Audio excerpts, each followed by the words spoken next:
আসসালামু আলাইকুম বন্ধুরা, আজকে আমরা তৈরি করব খুবই মজাদার ঝটপট তৈরি করা যায় এমন একটি বিকেলের নাস্তা, ডিমের ঝাল পিঠা। এটা তৈরি করার জন্য প্রথমেই আমরা চাল ভিজিয়ে রাখবো প্রায় 2 থেকে 3 ঘন্টা। এটা আমরা নর্মাল যেই বাসায় ভাতের চালটা ব্যবহার করি সেই চালটাই, তবে আপনারা চাইলে সরাসরি বাজার থেকে কিনে আনা চালের গুঁড়াও ব্যবহার করতে পারেন। তারপর এই চালটাকে আমি ব্লেন্ড করে নিয়েছি এবং ব্লেন্ড করে নেওয়ার পর এটা একটা ডিশে ঢেলে নিলাম। এবার আমি এখানে কিছু উপকরণ রেখেছি, যার মধ্যে পেঁয়াজ কুচি, টমেটো কুচি, ধনিয়া পাতা কুচি, কাঁচামরিচ কুচি নিয়েছি। পেঁয়াজের মধ্যে প্রথমে আমি লবণ, সামান্য হলুদ, আধা চামচের মতো মরিচের গুঁড়া, যেহেতু আমি কাঁচামরিচ ব্যবহার করেছি তাই মরিচের গুঁড়ো একটু কম ব্যবহার করেছি, আর সাথে সামান্য একটু জিরার গুঁড়া আর 1 চা চামচের মতো চিলি ফ্লেক্স দিয়ে দিলাম। এবার এই শুকনো উপকরণগুলোর সাথে পেঁয়াজটা একটু মেখে নিব ভালো মতো, যাতে পেঁয়াজের সাথে মশলাগুলো মিশে যায় এবং ফ্লেভারটা ভালো আসে। তারপর একে একে এই মিশ্রণটার সাথে আমি মরিচ, টমেটো কুচি এবং সবার শেষে ধনিয়া পাতা দিয়ে একসাথে মিশিয়ে নেব। ধনিয়া পাতা দেওয়ার পর আমরা এটাকে একটু কম মেশাবো, কারণ ধনিয়া পাতা বেশিক্ষণ মেশালে পাতাগুলো কালো হয়ে যাওয়ার সম্ভাবনা থাকে। আলতো হাতে মিশিয়ে নিয়ে ওই মিশ্রণটা আমরা সেই চালের গুঁড়োর যে পেস্ট, অ্যাকচুয়ালি সেই পেস্টের মধ্যে এটা মিশিয়ে নেব।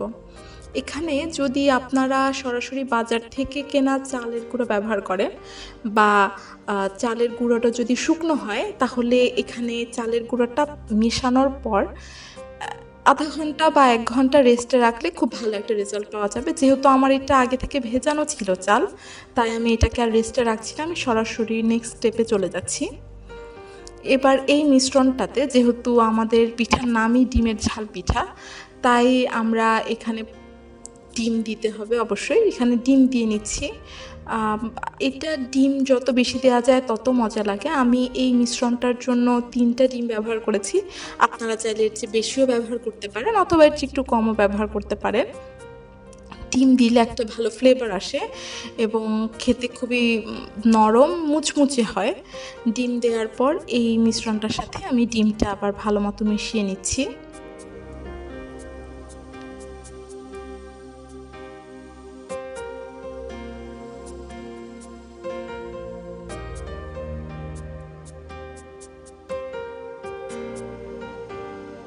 একটু লক্ষ্য করলে দেখবেন আমি ডিমটাকে, আমরা ডিম ভাজির সময় যেভাবে ফাটাই সেভাবে আমরা ফেটে নিচ্ছি। এতে করে লাম্পস তৈরি হবে না আর ডিমের মিশ্রণটাও খুব স্মুথ হবে। এবার একটা প্যান বসিয়ে প্যানটাকে গরম করে নিয়ে ওই প্যানে পর্যাপ্ত পরিমাণ তেল দিয়ে দিলাম এবং সেই ব্যাটার থেকে নিয়ে একটুখানি ব্যাটার আমরা এই প্যানে দিয়ে দিচ্ছি। ব্যাটার দেওয়ার পর একটা জিনিস খেয়াল রাখতে হবে, টেম্পারেচারের বিষয়। তেলটা আমরা যখন দিব, তেলটা অবশ্যই হাই হিটে দিতে হবে এবং ব্যাটারটা দেওয়ার পর চুলার হিটটা কমিয়ে দিতে হবে, মিডিয়াম টু লো হিটে দিয়ে দিতে হবে। তাহলে ডিমের পিঠার ভিতর পর্যন্ত কুক হবে, না হলে বাইরে থেকে কুক হয়ে যাবে কিন্তু ভেতরটা কাঁচা রয়ে যাবে। সো এই বিষয়টা আপনারা খেয়াল রাখবেন। তারপর ডিমটা পিঠাটা এপিটোপিট করে আমরা ভেজে নিব ভালো মতো। আর কালারটা আপনাদের পছন্দ অনুযায়ী, কেউ খুব ভালো বাদামি পছন্দ করে, আবার কেউ কম রং পছন্দ করে। তো এটা যার যার প্রেফারেন্স অনুযায়ী, যদি আপনাদের মনে হয় যে আপনারা আরও ক্রিস্পি খেতে চান তাহলে আরও কিছুক্ষণ এটাকে রেখে দিতে পারেন এবং এপিট ওপিট করে এটাকে ভালো মতো ভেজে নিতে পারেন।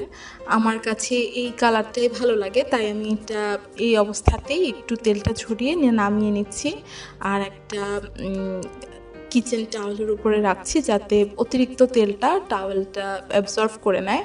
এই তো তৈরি হয়ে গেল খুবই সুস্বাদু ঝটপট ডিমের ঝাল পিঠা। যারা মিষ্টি খাবার পছন্দ করেন না, যারা মিষ্টি পিঠা পছন্দ করেন না, তারা চাইলেই সহজে এই পিঠাটা বানিয়ে ঘরে সবাই মিলে এনজয় করতে পারেন। ধন্যবাদ।